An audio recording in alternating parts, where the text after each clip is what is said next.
Hello guys, मेरा नाम है शशांक बेलवाल और आज की इस वीडियो में मैं एक ओनरशिप रिव्यू लेके आया हूँ जिसमें हमारे साथ है i20 डीजल वर्जन है ये। और इसके ओनर हमारे साथ हैं और इनसे सवाल जवाब करेंगे और पूछेंगे कि कैसा है इनकी कार का ये एक्सपीरियंस और शेयर करते हैं उनका फीडबैक आपके साथ गाइज। तो वीडियो में बने रहिए क्योंकि वीडियो काफ़ी इन्फॉर्मेटिव होने वाली है। तो गाइज मैं आपको इस कार के ओनर से मिलाता हूँ और उनसे इस कार की सारी डिटेल लेते हैं। तो वेलकम टू द चैनल भैया। हेलो, आप अपना शुभ नाम बताइए। अमृत कुमार। ठीक है, तो अमृत भैया आप ये बताओ कि आपने ये कार कब परचेज करी? ये मैंने कार 2017 में परचेज करी थी। अच्छा, स्पोर्ट्स मॉडल और करीब मुझे पड़ी थी ये 8.5 लाख के आसपास ऑन रोड 8.5 लाख रुपए में स्पोर्ट्स वर्जन डीजल। हाँ, डीजल पड़ी थी। तो गाइज डीजल ये कार है। मैं इसके इंजन स्पेसिफिकेशन आपको बता देता हूँ। तो ये 1.4 डीजल है, 1400 सीसी का turbocharge CRDI diesel engine 89 bhp horse power generate करता है और 220 Nm टॉर्क।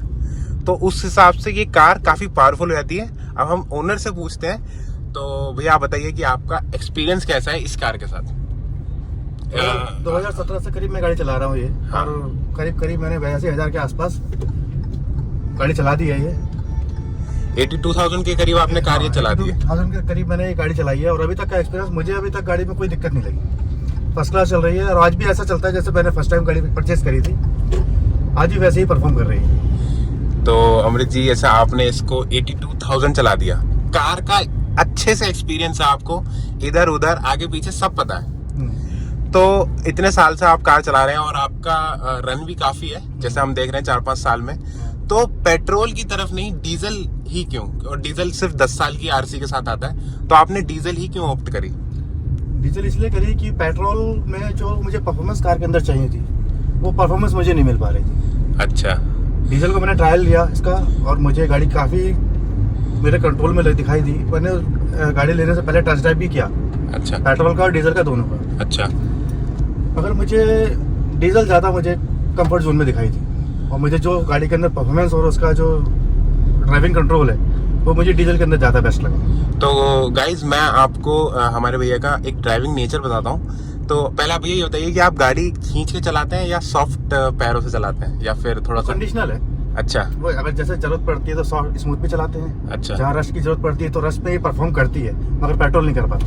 हाँ, जस्ट बिकॉज गाइज इसके अंदर टर्बो आता है और डीजल आपको पता है कि बहुत जल्दी उठता है। तो एक जो पिकअप मिलता है उससे आपको अच्छा लगता है कि एकदम से जो उठती है गाड़ी? हाँ, इंतजार नहीं करना पड़ता कि गाड़ी अब धीरे धीरे उठेगी, क्लच रखो सीधा गाड़ी भागने को तैयार। ठीक है। तो गाइज एक चीज और मैं बताऊंगा कि हमें जो पेट्रोल है, मेरे पास भी i20 है, तो पेट्रोल में आपको मिलते हैं 5 स्पीड गियर बॉक्स और यहाँ पर है आपके पास 6 स्पीड गियर बॉक्स। तो ये चीज आपके लिए बेनिफिशियल है कि यार 6 स्पीड का गियर बॉक्स मिल रहा है। नहीं, गियर बॉक्स से तो खैर कोई ज्यादा खास फर्क नहीं पड़ता मुझे। अच्छा, मगर जरूरत के हिसाब से स्पीड जितनी चाहिए होती है वो देती रहती है। चलो ये तो अच्छी चीज है। अब गाइज जैसे कि स्पीड की बात ही चली है और डीजल में i20 है, तो भैया टॉप कितनी भगाई है ये? टॉप मैंने 190 तक आसपास भगा रखी है।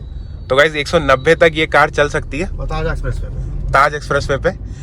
अब बहुत ही एक कॉमन क्वेश्चन मैं पूछूंगा क्योंकि डीजल गाड़ी है और लोग लेते हैं एवरेज के लिए और परफॉर्मेंस के लिए, दोनों के लिए। तो आपको क्या मतलब कुछ आइडिया है कि ये कार कितना एवरेज देती है? मैंने गाड़ी ली थी तो मुझे ये कमेंट किया गया था कि 22 के आसपास का एवरेज देगी। अच्छा, मगर मुझे माइलेज से कोई इतना ज्यादा खास लगाव नहीं है, मगर फिर भी ये 16-17 के आसपास माइलेज दे देती है हाईवे पे। हाँ, हाईवे पे तो 18 के आसपास चला जाता है मगर 16-17 रहता ही है, इससे कम नहीं जाता। तो मुझे नहीं लगता जिस हिसाब से आपका ड्राइविंग नेचर है तो पेट्रोल आपको नहीं, रश है मेरा ड्राइविंग नेचर, तो पेट्रोल नहीं दे सकती थी आपको 18 पेट्रोल मैंने चलाई है, पेट्रोल है मेरे पास, पेट्रोल घर पे है। हाँ, पेट्रोल है जैसे गाइस इनके पास भी। पेट्रोल टॉप मॉडल है मेरे पास i20 का ही। हाँ, वो 11-12 से ज्यादा का माइलेज नहीं देती और मैं चलाता हूँ तो 7-8 पे ही आ जाती है। तो फिर और वो भागने में भी इतनी कोई तेज है नहीं? हाँ, भागने एवरेज है जिस हिसाब से ये परफॉर्म करती है वो नहीं कर पाती। तो गाइस वो तो डिफरेंस पड़ेगा ही। लेकिन अब जैसे कि मैं पूछता हूँ कि आपने 8,50,000 रुपीज आपने दिए। अब 8,50,000 रुपीज देने के बाद आपके पास और बहुत सारी कारों के ऑप्शंस थे डीजल में ही। तो मैं कुछ कारों के नाम लेता हूँ, बहुत ही पॉपुलर है। उस समय ब्रेजा डीजल आया करती थी, VXI आपको मिल जाती इतनी सी प्राइस। खरीदने से पहले मैंने जब टेस्ट ड्राइव कर रहा था तो ऐसा नहीं है कि खाली हुंडई के साथ था। अच्छा, मैंने पहले मारुति का ये ब्रेजा ट्राई किया। अच्छा, जब ब्रेजा ट्राई किया तो गाड़ी मुझे बहुत अच्छा लगा। हाँ, अच्छी है कार, मुझे लगा कि यार गाड़ी अच्छी है, ऊंची है, एक कॉम्पैक्ट एसयूवी है। फिर हमने कहा कि एक ही ब्रांड में नहीं, हम दूसरे ब्रांड में भी ट्राई करना चाहिए। उसके बाद हमने i20 का ट्राई किया। i20 के अगेंस्ट जब मैंने दोनों को कंपेयर किया तो मुझे ज़्यादा कंफर्ट जोन और काफ़ी ड्राइविंग एक्सपीरियंस जो ज़्यादा अच्छा लगा वो मुझे Hyundai के साथ लगा। प्लस आप एक Hyundai के पहले भी यूजर थे, i10 थी मेरे पास पहले, मगर वो पेट्रोल में थी। पेट्रोल के बाद में डीजल में आया था तो थोड़ा सा ड्राइविंग में बहुत ज़्यादा चेंजेस दिखाई दिए, बहुत सारे फीचर्स सामने आए, सामने एकदम गाड़ी की परफॉर्मेंस बिल्कुल ही डिफरेंट गई थी पेट्रोल का अगेंस्ट। वो तो है। तो ओवरऑल आपका जो एक्सपीरियंस डीजल के साथ है वो बहुत अच्छा रहा, बहुत चल ज़्यादा रहा है। बेटर है। अब मैं जैसे आपको बताऊंगा कि बहुत सारी चीजें होती हैं डीजल के साथ, आपने बहुत अच्छा रन कर दिया गाड़ी के साथ। इस गाड़ी का सस्पेंशन कैसा लगा आपको? क्या आपको लगता है कि यार हाईवे पे आप कॉर्निंग जब करते हो, जब आप काटते हो, तो लगता है कि यार गाड़ी कॉन्फिडेंस दे रही है? हाँ, पूरे 100%। तो ऐसा नहीं लगता कि कहीं गाड़ी झूल रही हो? नहीं, ऐसा कुछ फील होता है? कहीं नहीं। तो गाइस i10 में था ये i10, क्योंकि वो एक ऊंची गाड़ी है, एक उसका एक स्टेशन वैगन टाइप का एक बॉडी स्ट्रक्चर है, लेकिन ये गाड़ी जो है थोड़ी सी चिपकी हुई है रोड से, तो आपको मतलब लगता है कि हाँ पूरी गाड़ी स्टेबल रहती है, काफी स्टेबल रहती है। हाँ, कहीं से कोई दिक्कत नहीं है आज। अच्छा ठीक है। और अब अमृत जी मैं आपसे ये पूछूंगा अमृत भैया कि इस कार का सर्विस कॉस्ट कितना आता है, और आपने कितनी सर्विस Hyundai से कराई है और अब कहाँ से करा रहे हैं? सर्विस कॉस्ट का मैटर तो ये है कि करीब 12-13 हज़ार रुपये लग जाता है मेरा। एक कंपनी सर्विस कमेंट करती है कि हम 4-5 हज़ार में करेंगे, वो तो नहीं है पॉसिबल है इसमें। अच्छा, मगर अगर देखा जाए कि हाँ मैं अगर बाहर से सर्विस, मैंने अभी बाहर से एक सर्विस ही कराई है, अच्छा, और वहाँ पे मेरा काम 4-5 हज़ार रुपये में हो जाता है। तो मगर बाहर कंपनी के अंदर नहीं होता, कंपनी में 12-13 हज़ार रुपये लगते हैं। तो ये हर 10,000 रुपये तो होती है सर्विस? 10,000 रुपये। तो अभी तक मैं सर्विस Hyundai में करा रहा था, मगर मैंने अभी लास्ट सर्विस कराई है 80,000 पे, वो मैंने बाहर से कराई, जिसमें मेरा 4-5 हज़ार रुपये में काम हो गया सारा। तो एक डीजल कार के लिए इतना वर्थ है आपको लगता है कि हाँ मतलब इतना मतलब सर्विस कॉस्ट ले रही है कार? क्योंकि पेट्रोल में 1,000-1,500 रुपये कम हो जाते हैं। देखो अगर हाथी पाला है तो फिर हाँ वो बात तो है, हाँ वो बात तो है। तो आप ओवरऑल सर्विस से सेटिस्फाइड हैं? हाँ, Hyundai की सर्विस कैसी लगती है आपको? पीस ऑफ माइंड देते हैं? पीस ऑफ माइंड सर्विस के मामले में तो है, मगर अमाउंट के मामले में नहीं है। अमाउंट तो हाँ ज्यादा है इस कार बहुत का। हाई है। बाकी गाड़ी में कोई दिक्कत नहीं कार है। में आफ्टर सेल सर्विस का अगर देखा जाए तो service okay, service cost too high. तो गाइस हमारे व्यूअर जो हैं, आप समझ सकते हैं कि Hyundai की सर्विस कॉस्ट ज्यादा है, प्लस इसके पार्ट अगर आप बताएं, पार्ट्स भी महंगे हैं। हाँ, मारुति से अगर हम कंपेयर करें तो हाँ लगभग 70 या 50% के अप्रोक्स ऊपर है, ऊपर है गाइस। तो ये एक इशू है गाइस, क्योंकि एक जो कार मैन्युफैक्चर्ड इंडिया में हो रही है उसके पार्ट सस्ते होने चाहिए, और यहाँ पे इसके पार्ट सस्ते नहीं है गाइस। ये अगर हम छोटा मोटा सामान भी लेने जाएं तो कम से कम ट्रिपल डिजिट पे ही स्टार्ट होते हैं। हाँ, तो आराम से है ना। तो अब मैं नॉर्मल बात करता हूँ भैया हमारी गाड़ी के बारे में। तो इसका एसी का परफॉर्मेंस, एसी ने कभी कोई फेल किया? नहीं, एसी आज तक। क्योंकि आपने गाइस मैं बताता हूँ कि इन लोगों ने ये बहुत ट्रिप भी मार रखे हैं गाड़ी के साथ, और बहुत ऐसी कंडीशंस में गाड़ी चलाई है जहाँ पे बहुत ज्यादा गर्मी पड़ रही है, बहुत ज्यादा सर्दी भी पड़ रही है। एक बार हम जहाँ पे 52 का टेम्परेचर था करीब, आराम से परफॉर्म किया गाड़ी ने, कोई इशू नहीं आया, कोई चैलेंज नहीं था। एसी में कोई दिक्कत नहीं, ठीक चलता। तो ये अच्छी चीज है।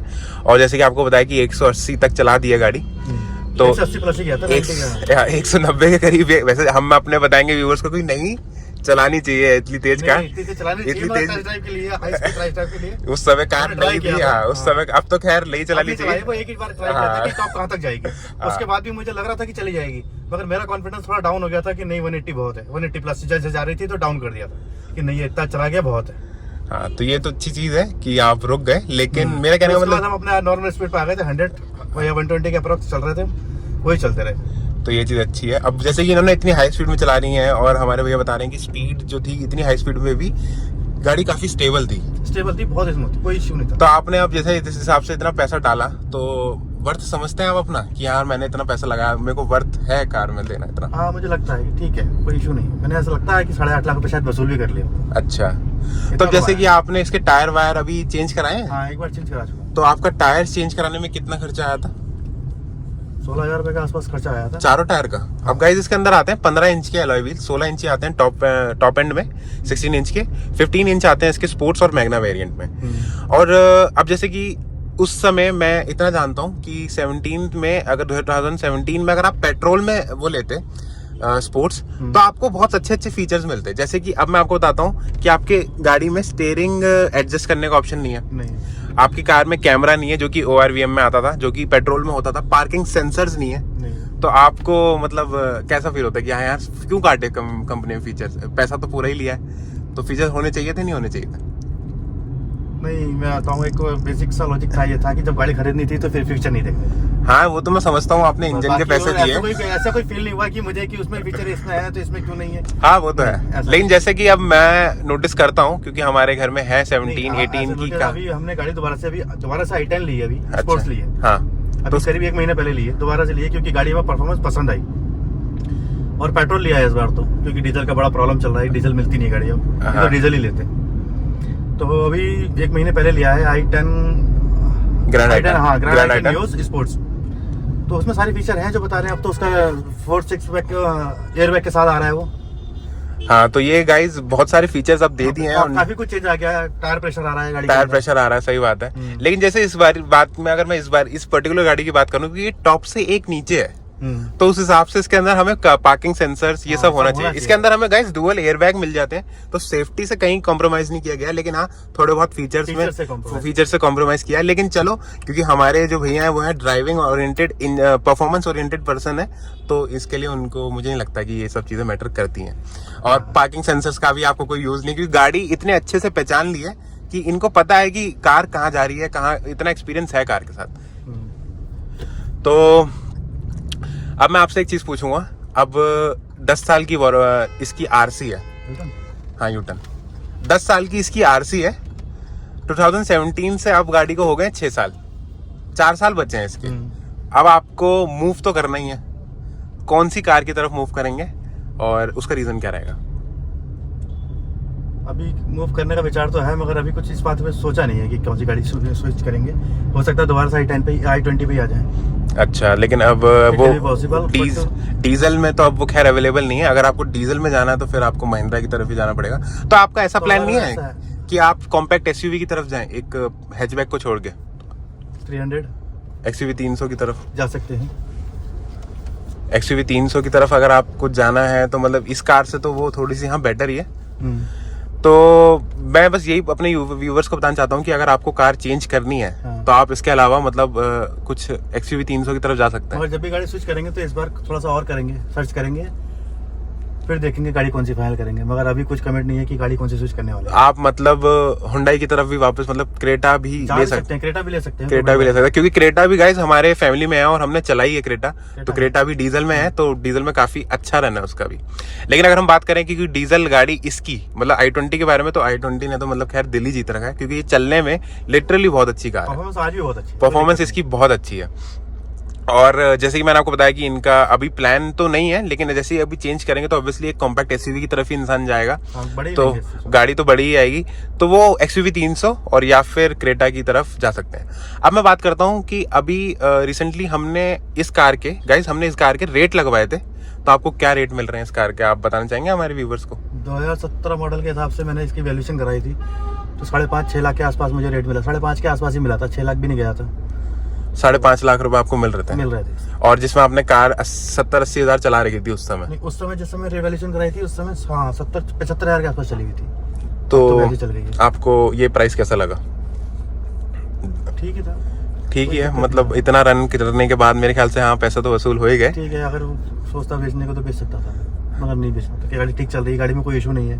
हाँ, अब आप गाइस जैसे कि गाड़ी का इंजन ऑन है, एसी ऑन है, आप वाइब्रेशन मतलब फील नहीं कर सकते कि कार के अंदर मतलब वाइब्रेशन है ही नहीं। एक डीजल इंजन होने के बावजूद भी गाड़ी के अंदर किसी तरीके का वाइब्रेशन यहाँ पर हमें देखने को मिलता है। गाड़ी के अंदर स्पेस बहुत अच्छा है, भर के स्पेस है, स्पेस का कोई इशू नहीं। आपने मतलब 5 पीपल बैठा के 6 पीपल को बैठा के अपने आप मतलब इतने सारे लोगों को बैठा के गाड़ी चलाई है। कभी ऐसा नहीं फील हुआ कि यार कार दब रही है या पावर का कोई लॉस हो रहा है? नहीं, आराम से। इसमें पहाड़ों पे लेके गए थे हम, 6 आदमी बैठे थे गाड़ी के अंदर। अब गाइस हमने भी इसके अंदर ट्रिप मारी है, दिल्ली से सीधा कटरा जम्मू कश्मीर। वहां पे भी इस कार ने किसी भी तरीके का हमें कोई भी दुख नहीं दिया था। आराम से चल रही थी गाड़ी, और पहाड़ों पे भी अच्छी खासी 130 तक ये कार चल रही थी, आराम से गई थी। तो आप ओवरऑल रेटिंग क्या देंगे इस गाड़ी को 10 आउट ऑफ में 10 में से? 9। एक तो काटूंगा इसीलिए क्योंकि सर्विस कॉस्ट तो है। सर्विस कॉस्ट बहुत है और पार्ट्स की गाइस बहुत महंगे हैं। अगर सर्विस कॉस्ट हटाते हैं तो होंडा 10 आउट है। हाँ वो तो है। तो गाइस जैसे कि आप देख सकते हैं कि अब मैं थोड़ा सा खुद ट्राई कर रहा हूँ इस कार को चलाने का, तो आप देख सकते हैं कि डीजल है और डीजल का जो एक बिहेवियर होता है वो पेट्रोल से बहुत ही अलग होता है। थोड़ा सा आप आरपीएम जो है इसके चढ़े हुए देख सकते हो। आइडल में ही गाड़ी 1000 आरपीएम तक जारी होती है, जो कि पेट्रोल के 2000 आरपीएम के बराबर होता है। तो आप समझ सकते हैं कि इससे पिकअप काफ़ी अच्छा मिल जाता है। अब गाड़ी को अगर मैं दूसरे गियर पे भी डालूं डायरेक्ट और इसको चढ़ाने की कोशिश करूं तो सीधा गाड़ी प्यार से चढ़ती है, प्यार से, किसी भी तरीके का कोई इशू आता ही नहीं है। और जैसे कि हाई स्पीड पे आप इसको चलाएं तो कोई भी तरीके किसी भी तरीके का कुछ इशू आता ही नहीं है, क्योंकि गाड़ी इतनी पावरफुल हो जाती है। अब जैसे कि नई वाली i20 आ रही है, उसके अंदर क्रेटा का इंजन लगा दिया है, 100 bhp और 250 Nm टॉर्क आता था उसके अंदर। अब तो खैर वो थोड़ी सी कम हो गई है, अब शायद Hyundai डिलीवर नहीं कर रहा है डीजल में i20, लेकिन जितना भी टाइम वो आई है उसने काफ़ी जो है मज़े कराए हैं।